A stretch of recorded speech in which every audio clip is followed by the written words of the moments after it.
안녕하십니까, 이효석입니다. 오늘은 유진증권의 한병화 이사님을 모셨습니다. 안녕하십니까? 네, 안녕하세요. 네, 안녕하세요. 먼 길 오시느라고 고생하셨네요. 네, 바로 길 건너는 힘들었습니다. 길 건너오느라고. 네. 근데 뭐 아쉽게도 저희가 이제 좋은 카메라를 환경을 해가지고 네. 멋진 얼굴을 보여드리고 싶지만 마스크를 쓰고. 네, 제가 얼굴이 멋지지 않아서 쓰고 있는 건 아니고요. 코로나가 하도 많이 나와서 네, 제가 혹시 민폐 끼칠까봐 좀 쓰고 진행하겠습니다. 알겠습니다. 네네.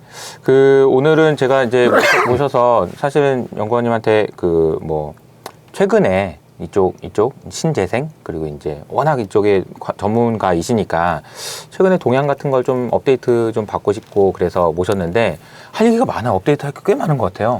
중국 얘기도 해야 되고 미국 얘기도 해야 되고 그 다음에 유럽의 얘기도 해야 되고 러시아 얘기도 해야 되고 이거 하나하나씩만 얘기도 할 얘기가 많은데 또 어제 최근에 보니까 미국에서 또 정책 탄소 배출 관련돼서 정책도 나오고 그래서 하나하나 좀 얘기를 좀 하면 좋을 것 같은데 연구원님 보시기에 제일 중요한 부터 그냥 시작해 볼까요? 뭐가 제일 중요해요 지금은 아무래도 러시아가 그게 이제 좀 사람이 죽고 사는 문제를 일으켰기 때문에 그것과 관련된 에너지 시장의 판도 변화가 제일 중요하죠. 네.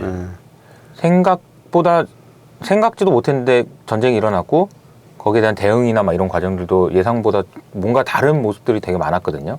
특히나 저는 이제 이 얘기가 나오고 유가 올라가고 그러니까 친재생이냐 이런 얘기 하시는 분도 있었는데 전혀 정반대의 현상들도 나타나고 있는 것 같고요. 저희가 이제 주목해서 봐야 되는 부분이 어떤 부분일까요? 그러니까 이번 러시아 사태는 한마디로 유럽에 사는 사람들한테 네. 이 화석 연료에 의존하는 게 이렇게 큰 위험이 있구나라는 것을 뼈저리게 느끼게 하는 그런 이제 이벤트였죠.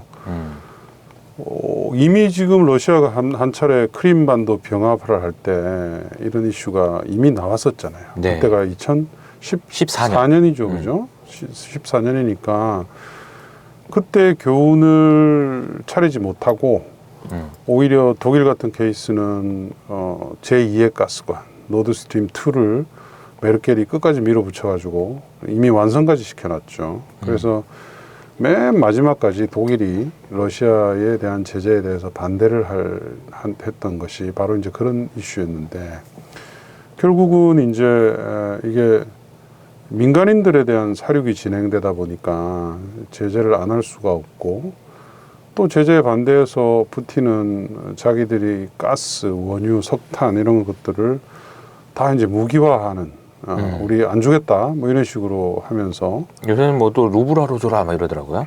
그렇죠. 그러니까 가격이 폭등하고 그러니까요.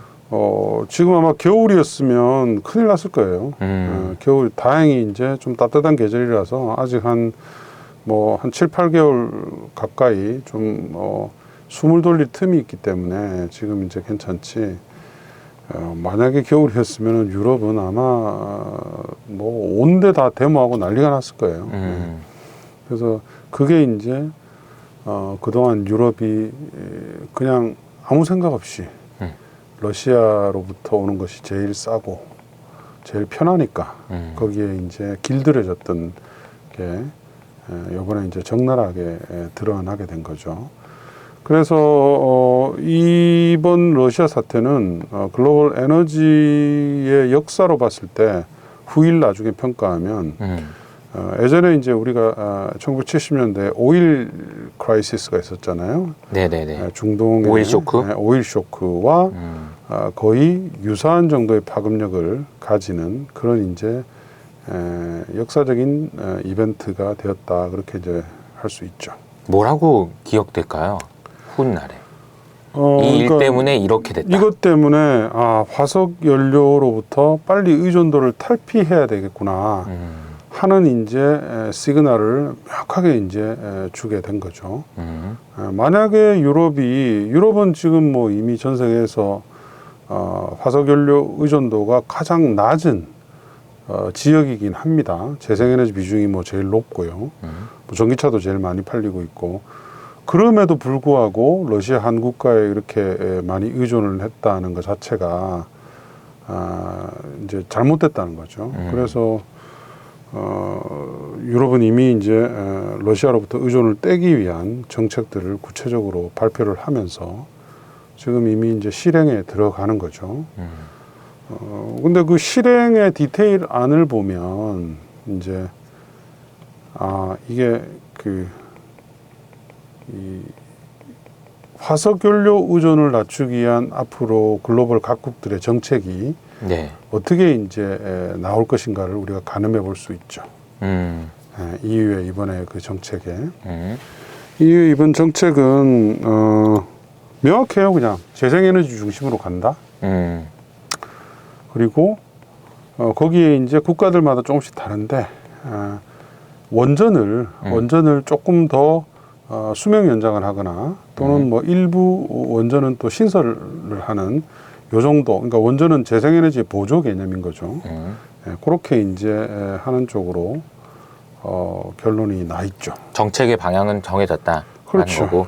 사실 이거를 뭐 어떻게 보면은 방향은 그쪽으로 간다라는 게 정해졌기 때문에 중요하지 않을 수 있는 문제지만 해석하는 분에 따라서는 이렇게 해석하시는 분들도 있는 것 같더라고요. 그러니까 러시아에서 의존도를 탈피하기 위한 거냐, 화석연료에서 탈피하려고 하는 거냐. 그러니까 러시아가 잘못했기 때문에 러시아에 의존을 안 하고 싶어하는 거냐, 아니면 화석연료냐. 둘 동일한 거예요. 동일한 거죠. 동일한 거죠. 어떻게 하다 보니까 동일한 건데 어쨌든 그냥 결과적으로는 이제 뭐 이거를 정치적으로 해석할 수도 있는 것 같고 신재생이냐 이렇게 해석할 수도 있는 것 같아서 막 그 논의에 따라서는 좀 다른 얘기가 있을 수 있지만 결과적으로는 신재생으로 간다라는 거는 동일한 결론을 그렇죠. 유출하는 거라고 봐야 되겠죠, 그죠? 당연하죠. 네네. 알겠습니다. 그러면은 러시아와 우크라이나 사태가 이런 결과를 초래했다라는 것은 뭐 알겠고, 그리고 나서 유럽에서 나온 정책들은 뭐 여러 가지 이제 신재생에 더 투자를 많이 하겠다라는 계획을 엄청나게 많이 땡겼더라고요. 뭐 독일 같은 경우에도 그렇고 다른 나라도 좀 구체적으로 어떤 내용들이 있는지.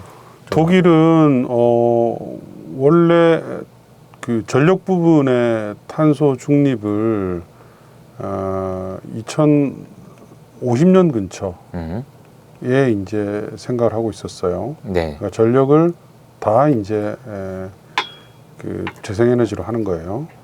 근데 그걸 2035년으로 확 당겼죠.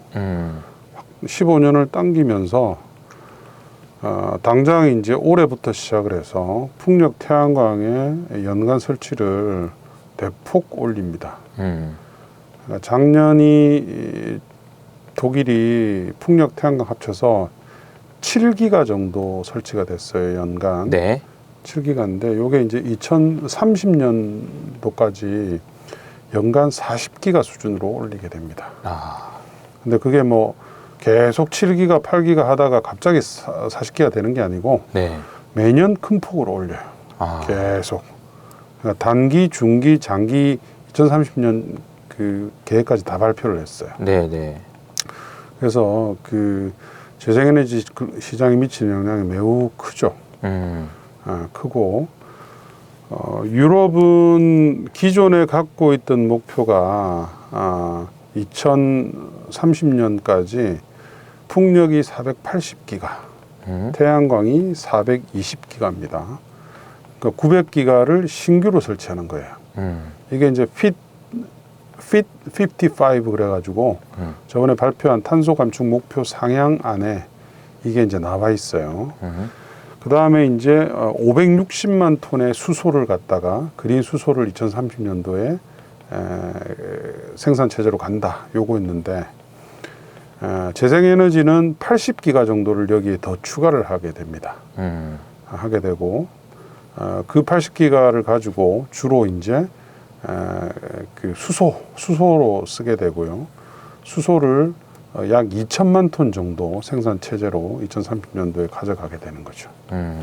근데 그 원래 유럽이 가지고 있던 이 480기가와 420기가의 풍력 태양광 요 설치 계획은 사람들이 별로 안 믿었어요, 그동안은. 왜냐면 뭐 유럽이 1년에 연간 설치량이 합쳐가지고 30몇 기가밖에 안 돼요. 그 EU 전체가 네네. EU 전체가 뭐 한 30기가 초반 정도일 거예요. 근데 앞으로 2030년까지 900기가를 한다는 거는 지금 10년이 안 남았잖아요, 그죠? 10년이 안 남았으니까 거의 1년에 한 그 90기가 넘게 해야 되는 거예요. 그러니까 이제 잘 모르는 분들이 느끼기에는 공부 하나도 안 하던 애가 갑자기 나 서울대 간다고 얘기한 거랑 비슷한 거 아닌가? 그러니까는 거의 3배를 갖다가 설치를 평균적으로 해야지 된다는 거라서 네. 사람들이 이제 안 믿었었는데 이번에 이제 러시아 사태가 딱 터지면서 이거는 무조건 해야 되는 거구나. 그렇게 900기가를 다 설치를 해도 러시아로부터 수입하는 천연가스의 30% 정도만 대체가 가능해요. 전력 부분이고 뭐 간에. 그래서 이제 추가적으로 더 해서 수소를 가지고 천연가스를 추가적으로 더 대체하는 거, 그리고 해외에서 또 수소를 수입하는 것, 이런 작업들이 아주 이제 구체적으로 진행되고 있죠. 네. 그래서 그게 이제 EU의 Repower EU라는 정책이에요. 나중에 찾아보시면 나옵니다. Repower EU 해서 치시면 네네. 관련된 서류들이 다 나오니까 네. 그걸 한번 참고해 보시고. 그러니까는 그만큼 유럽의 재생에너지 시장이 폭발적으로 이제 증가할 수밖에 없는 그런 지금 상황에 와 있죠. 그 유럽에서 그런 그 정책이 나왔다는 건 알겠고, 아까 뭐 이거 의심쩍다, 이거 되냐 안 되냐, 이런 관점도 중요하지만 저는 이제 투자의 관점에서 생각해 보면 어려운 일이잖아요. 분명히 어려운 일이긴 한데 그걸 가능하게 만들기 위해서 무엇이 필요한지를 거꾸로 질문하는 게 필요한 것 같아요. 지금까지는 못 되면 안 되는데 뭘 바꾸면 된다, 혹은 어떤 기업의 역할이 중요하다, 이런 관점으로 보면 뭐 어떻게 좀 봐야 될까요? 에너지는 그냥 정책의 영역이에요. 정책. 정책이 그만큼 절박성이 있고 정책이 빨리 변하고자 하면 아주 쉽게 가요. 근데 이제 계획만 세워놓고 뭐 세워라 내워라 한다거나 뭐 이런 경우가 비일비재하죠. 그래서 이제 목표와 실질적으로 업체들에 미치는 영향 이런 것들이 좀 이제 항상 이격이 좀 있었죠. 근데 이번 건은 이제 그렇게 넘어갈 수가 없는 상황이기 때문에 죽기 아니면 살기, 까무러치기 살기로. 이런 이제 시기 될 수밖에 없죠. 러시아의 제재가 풀릴 가능성은 단기적으로 아주 낮고, 최소한 이거는 뭐 몇 년까지 가는 거고, 나중에 제재가 풀린다 하더라도 불안해서 러시아산 화석연료를 뭐 쓰겠냐, 주구장창 쓰겠다는 국가들은 그 강큰 국가들밖에 없겠죠. 일부 뭐 헝가리라든지 아주 친러시아, 친푸틴 이런 데밖에 없을 거예요. 그래서 구조적인 이제 변화가 이제 일어날 수밖에 없는 그런 상황이죠. 그래서 기업들 입장에서 봤을 때는, 주가 입장에서 봤을 때 굉장히 히스토리컬 모멘텀이에요. 히스토리컬 모멘텀이고, 유럽의 재생에너지, 그린에너지 시장이 미국의 시장보다 더 확 커지는 그런 이제 확실한 그런 지렛대가 생긴 거죠. 히스토리컬 모멘텀, 그러면은 이제 역사적으로 기억될 만큼 강한 모멘텀이다, 이렇게 해석하면 될까요? 알겠습니다. 그럼 유럽 상황은 그 정도로 하고, 사실 이제 이런 상황을 보고 있는 두 큰 국가들 있죠. 미국하고 중국을 봤을 때 미국은 뭐 전반적으로 그런 평가가 많은 것 같아요.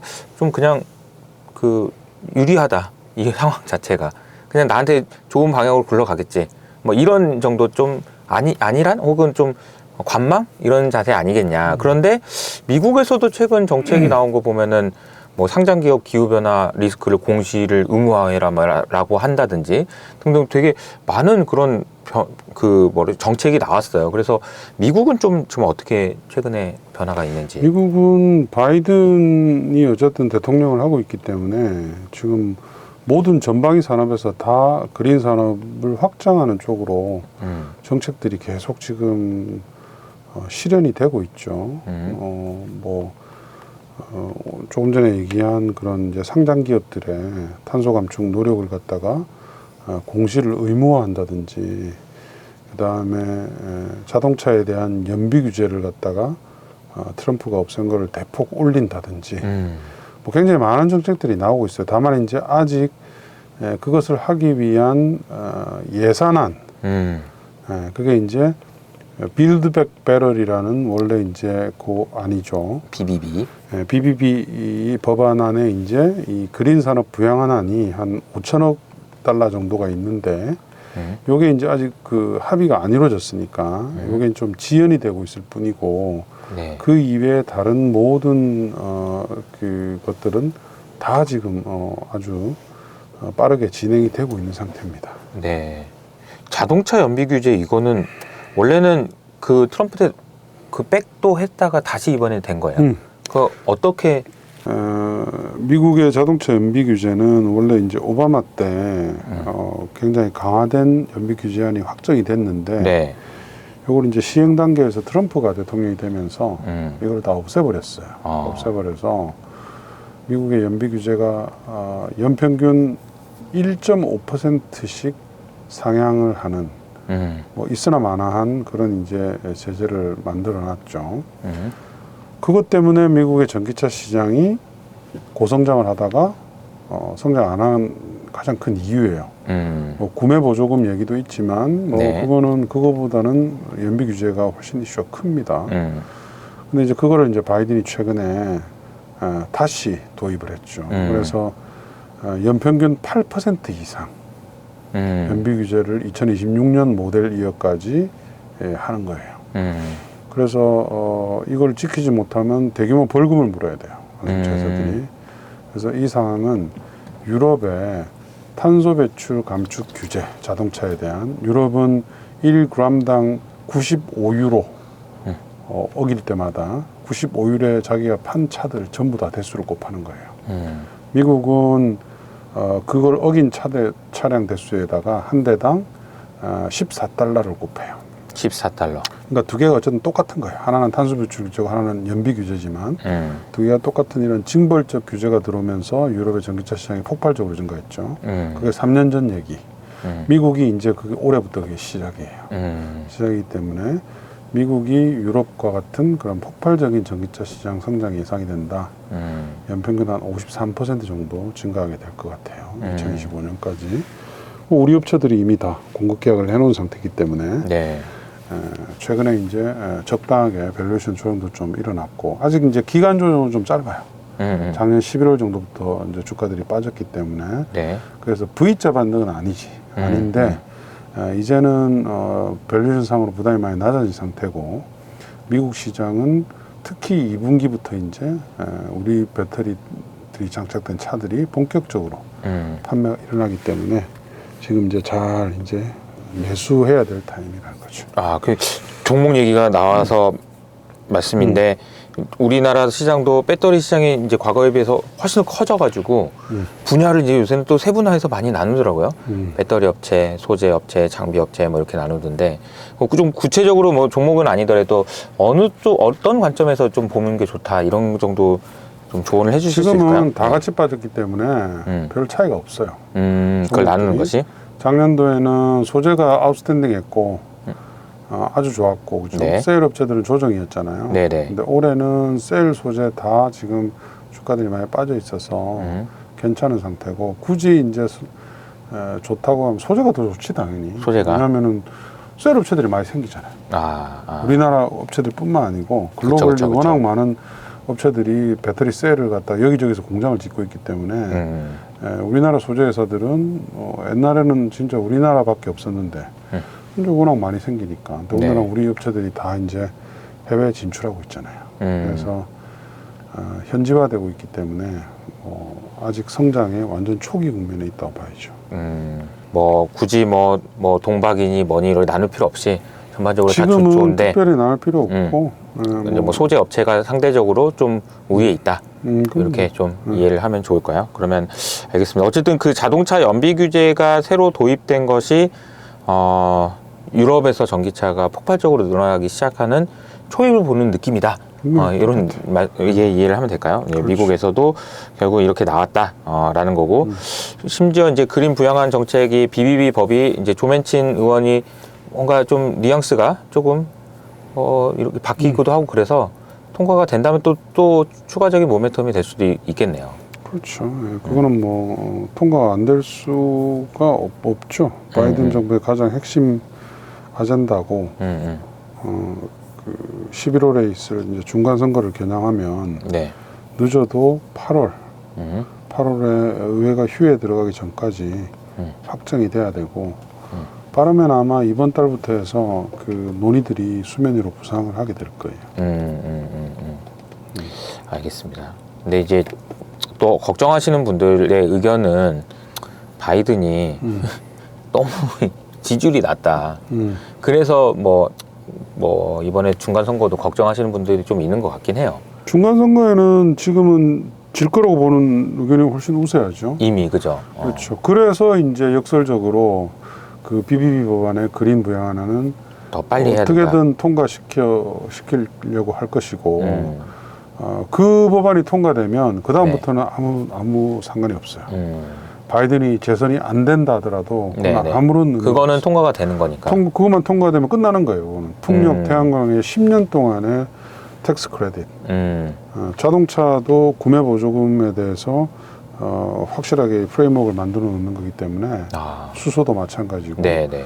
그래서 그것만 통과시키면 이제 앞으로 10년 동안은 노타치예요, 미국 시장. 그때 이제 오바마 때도 사실은 막판에 풍력 태양광에 대해서 5년간의 텍스 크레딧을 확정을 하고 그만뒀어요. 그래서 트럼프 기간에도 미국의 풍력 태양광 시장은 전혀 노타치. 그냥 똑같은 거예요. 그러니까 이번에 그 바이든 안은 오바마 안보다 2배 이상 길잖아요. 10년이니까. 그래서 이제 그 임팩이 되게 클 거고, 그렇게 되면 이제 바이든이 뭐 어떻게 되시든 전혀 상관이 없습니다. 알겠습니다. 바이든이 어떻게 되든 상관이 없다. 뭐 알겠습니다. 그렇고요. 미국은 이 정도 하면 될까요? 아니면 좀 추가로? 이 정도면 그 정도. 그렇죠. 네네네. 알겠습니다. 그러면 중국 얘기로 넘어가서 중국은 최근에 수소 관련된 이야기를 좀 세게 했더라고요. 그래서 그 내용도 한번 좀 얘기를 해주신다면. 중국은 워낙 지금 풍력 태양광은 설치가 엄청 많아요. 전 세계 설치량의 절반을 중국에서 설치를 하고 있고, 전기차도 마찬가지고. 네. 이미 지금 그린 산업의 시장에 블랙홀이죠. 쉽게 얘기하면 모든 그린 산업을 자기들이 다 주도하려고 하는 그런 중국이고, 그걸 하기 위해서 중국 내에 어떤 수요를 갖다가 진짜 그야말로 엄청난 거의 모든 그린 산업의 수요를 다 당기듯이 그렇게 이제 설치를 하고 있고요.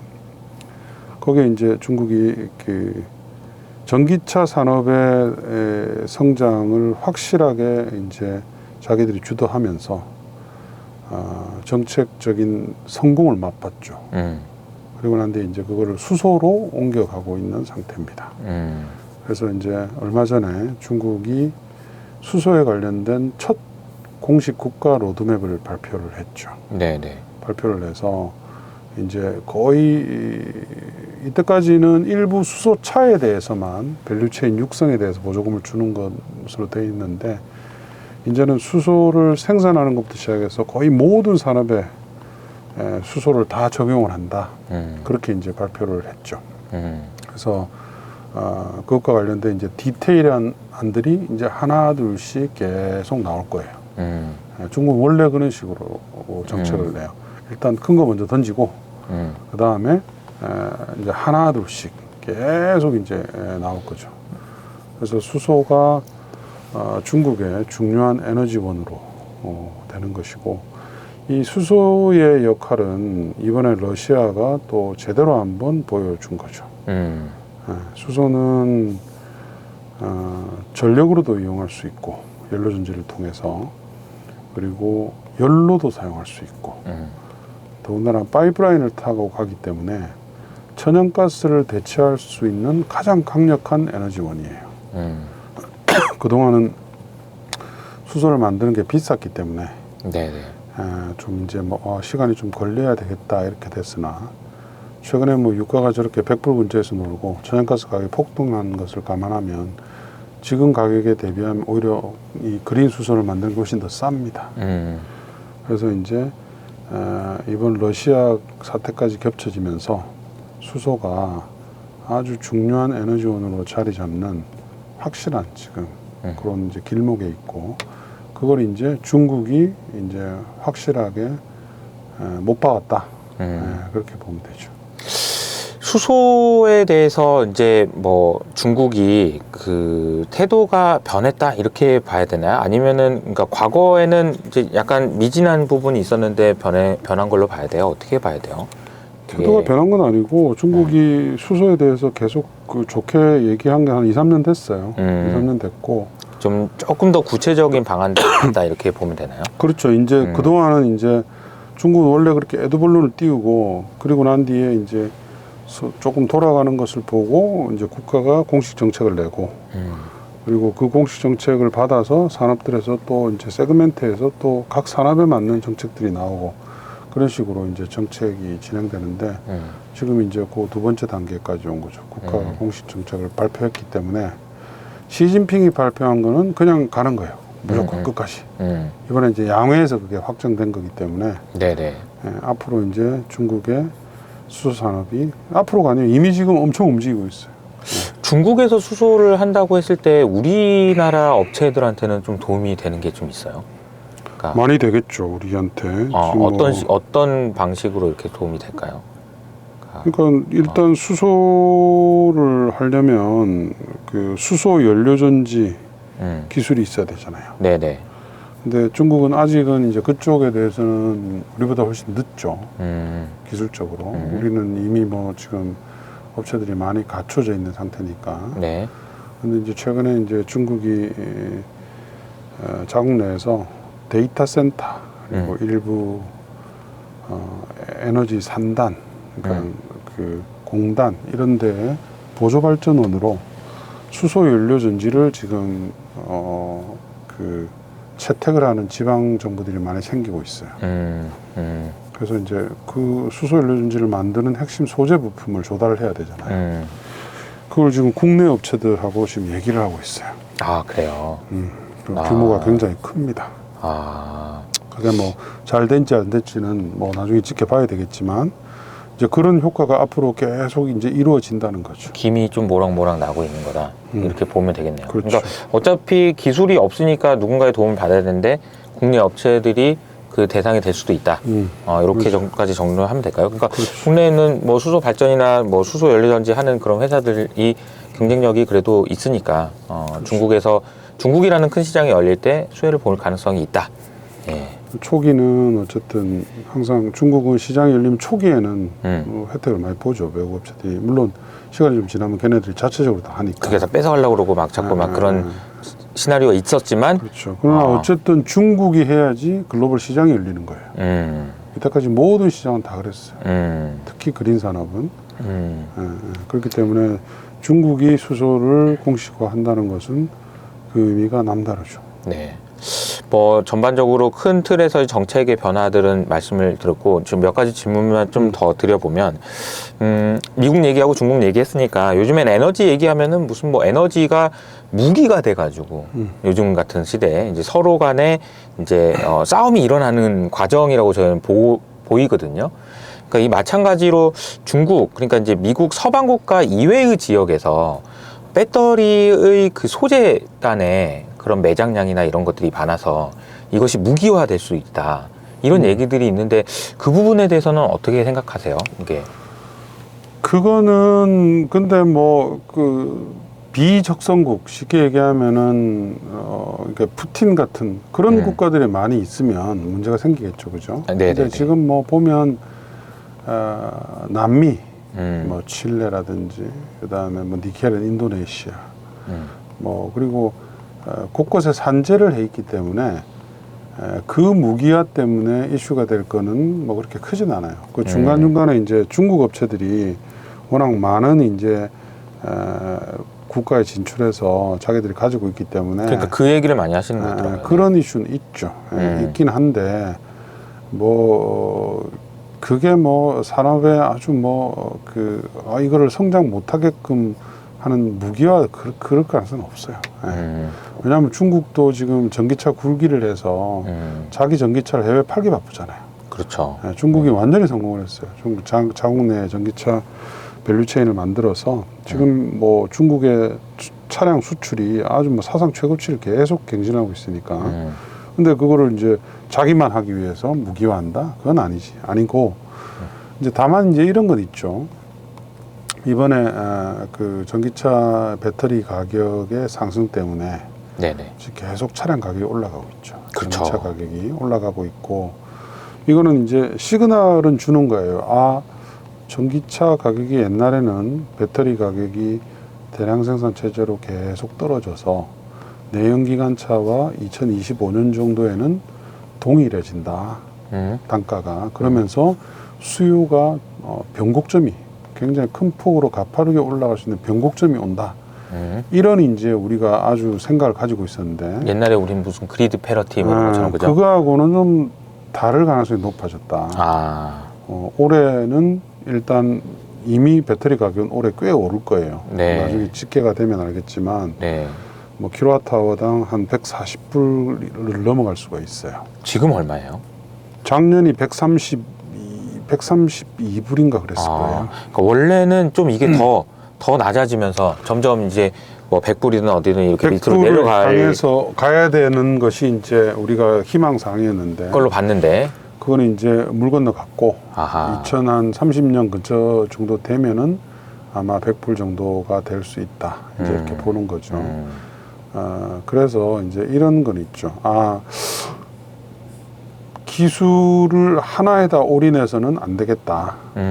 우리가 인류의 미래를 걸고 있는 이런 그린 산업들에 대해서는 뭔가 다양성이 좀 있어야 되겠다. 이런 이제 인식은 아마 생길 거예요. 앞으로 계속. 네네. 그래서 이제 전기차만 가지고는 되는 건 아니다. 수소차도 필요하다. 이런 이제 생각이 이제 되는 거죠. 아하. 왜냐하면 수소차는 수소 연료전지가 배터리잖아요. 네. 수소 연료전지에는 그런 어떤 원재료라고 표현할 수 있는 것들이 별로 없어요. 네네. 그 안에 기껏 들어가면 이제 백금인데 백금은 이미 글로벌 리사이클 체계가 완성된 광물이기 때문에 내연기관차에서 다 포집이 다 됩니다. 채집이 없어질 때 총매로 쓰이잖아요. 내연기관차에. 그래서 이제 그런 이제 지금 이슈들이 좀 생기면서 수소차 특히 이제 배터리 용량이 큰 차들, 그죠? 뭐 배터리 용량이 크니까 얼마나 더 비싸지겠어요. 그러니까 그런 것들은 이제 수소 연료 전지를 좀 이용을 하자. 이런 쪽으로 이제 정책 가닥이 더 세워지겠죠. 그렇군요. 네네. 이게 참 어려운 문제인 것 같은 게 결과적으로는 지금 올해 이슈가 되고 있는 인플레이션이 전기차에서도 일어나고 있고 이미 뭐 일부 업체 뭐 테슬라는 뭐 가격을 뭐 계속 올리더라고. 그러니까 이제 가격 올릴 수 있는 애들은 그렇게 올려가지고라도 팔 텐데 못 올리는 애들은 또 힘들 수도 있을 것 같다는 생각도 들고 여러 가지 가격이 변하면서 생기는 지각 변동들도 좀 있을 것 같긴 해요. 근데 뭐 그렇게 크게 우려할 상황으로 안 보도 되는 게 네.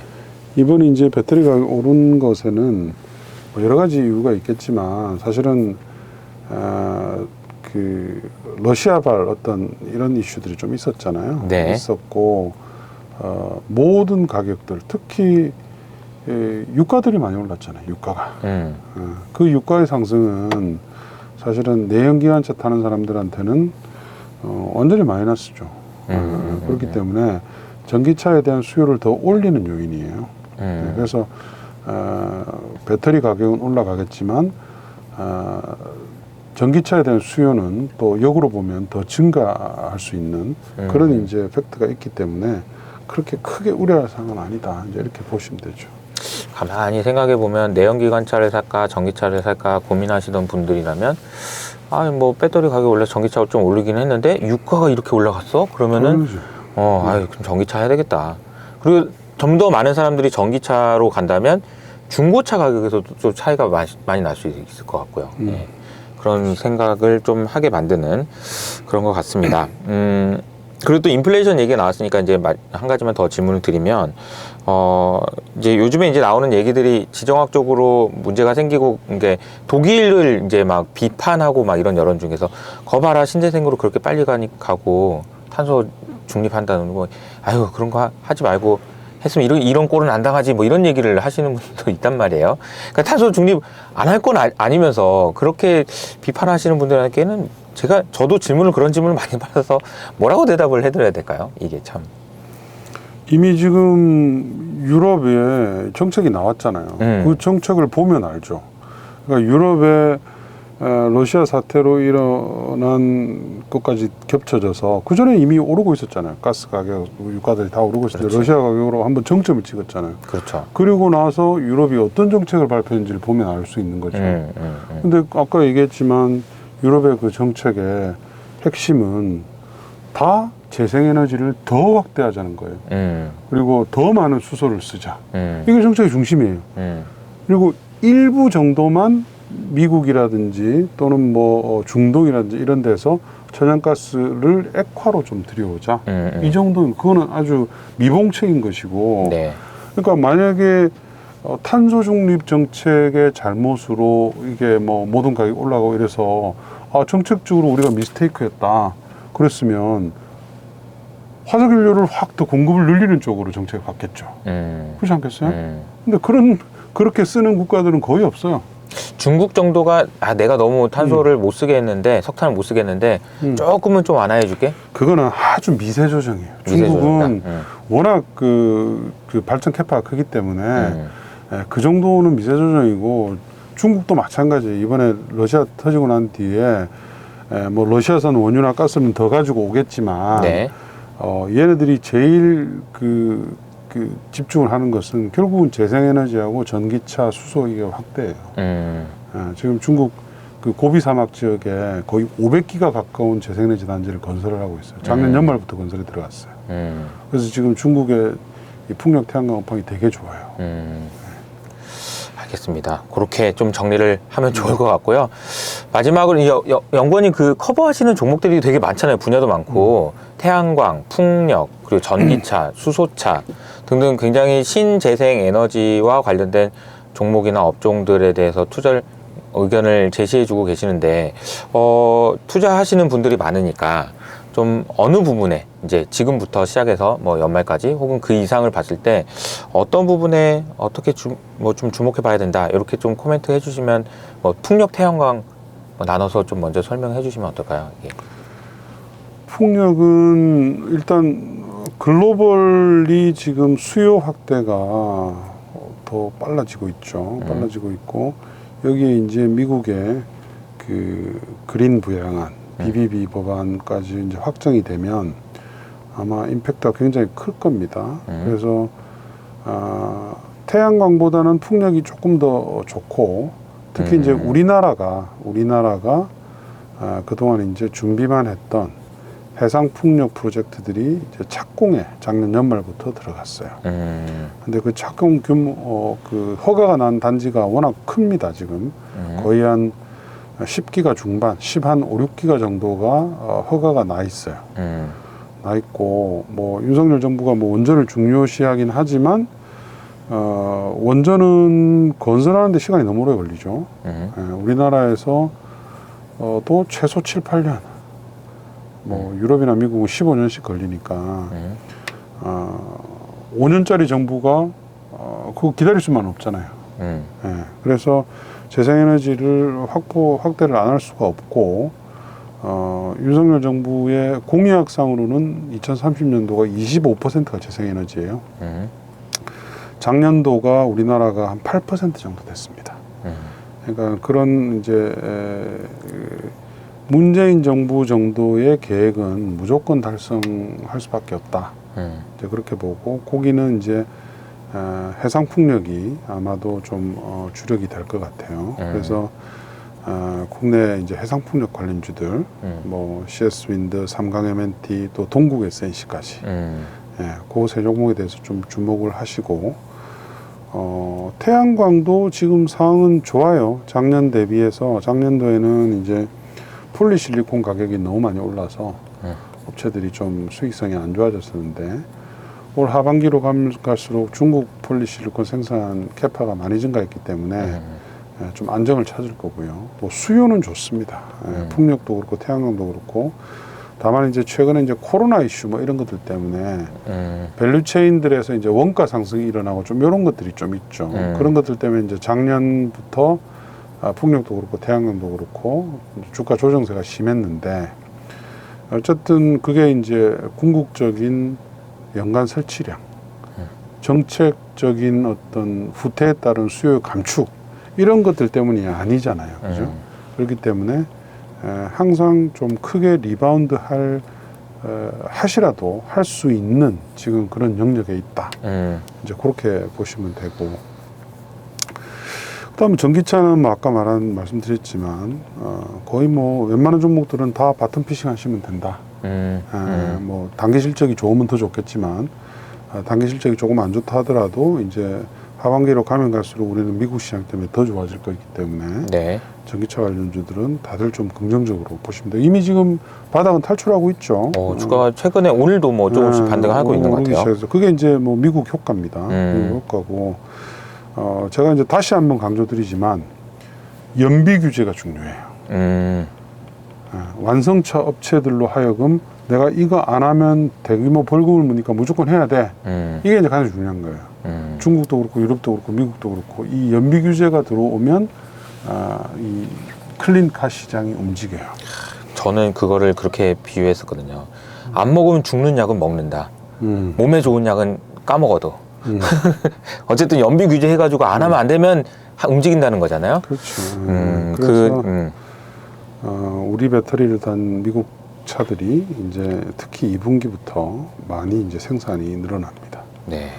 그래서 보시면 되고 수소도 지금 뭐 워낙 이제 수소가 대표적으로 이제 좀 오해가 많았던 비즈니스죠. 워낙 이제 우리 문 대통령이 강조를 많이 했기 때문에 네네.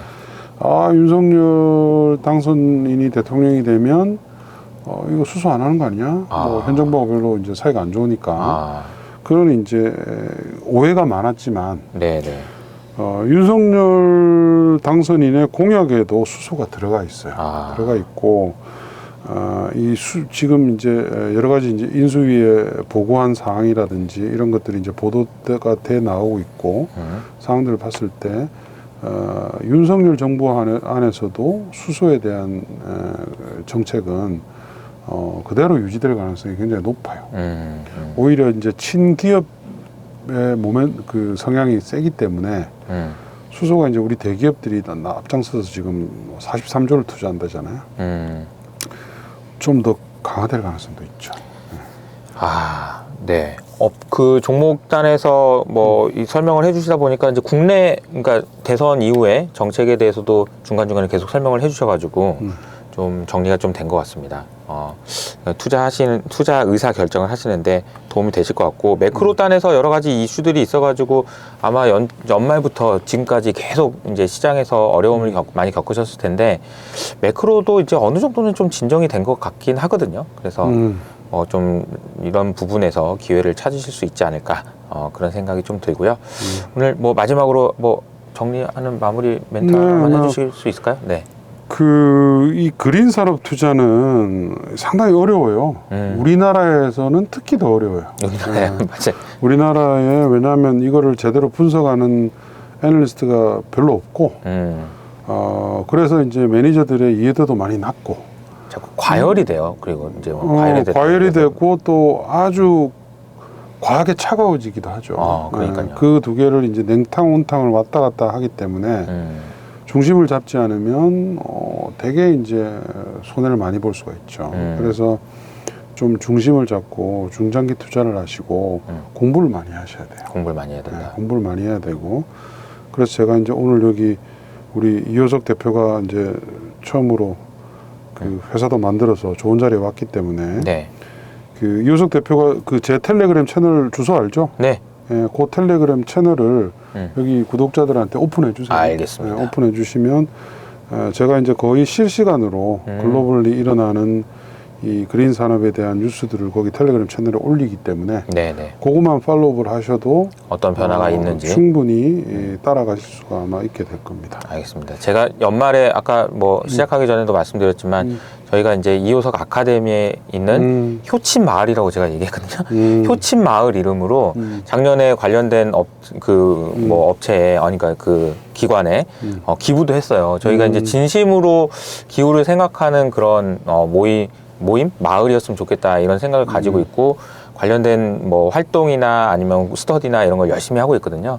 그래서 조만간 한번 또 나와주시고 아무튼 열심히 응원하겠습니다. 저희도 이제 네. 효친 마을에서도 한병화 연구원님의 그런 뭐 연구나 활동이나 이런 부분 열심히 응원할 수 있도록 하겠습니다. 아, 감사합니다. 네네.